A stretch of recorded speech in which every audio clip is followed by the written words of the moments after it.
आवश्यकता थी जो प्रजा के मन में युगों युगों तक याद किया जाए। तो फिर इसी आवश्यकता की पूर्ति करने के लिए भगवान विष्णु जी ने राम अवतार लिया था।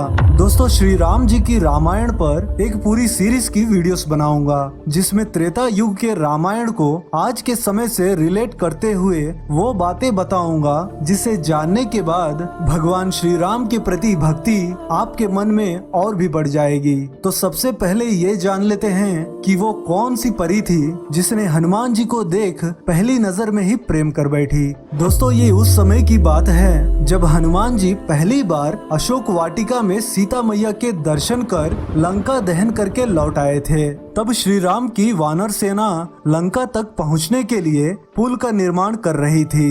दोस्तों, कई जगहों पर ये बताया गया है कि राम सेतु पुल का निर्माण केवल 5 दिनों में ही कर दिया गया था, लेकिन इस पुल के निर्माण के दौरान ही एक कांड भी हो रहा था। दरअसल एक सुवर्णमचा नामक जलपरी जो कि रावण की सेविका थी, रावण के कहने पर वह जलपरी पत्थरों से निर्माण किया जा रहा उस पुल को रात्रि के समय एक एक करके गायब कर दे रही थी। ये घटना करीब 3 दिनों तक चला था। पहली बात तो पुल के निर्माण में इस्तेमाल किए गए पत्थर कैसे गायब हो रहे हैं, वानर सेना को कुछ समझ नहीं आ रहा था। और तब हनुमान जी ने उस रात पहरा देने लगे और फिर कुछ ही देर बाद हनुमान जी ने उस जलपरी को रंगे हाथों पकड़ लिया। दोस्तों, आज के समय में अगर कोई गलत काम करते हुए पकड़ा जाता है तो डर के मारे कांपने लगता है, लेकिन उस समय जब हनुमान जी ने उस जलपरी को रंगे हाथों पकड़ा तो यहाँ कुछ अलग ही ट्विस्ट हो गया।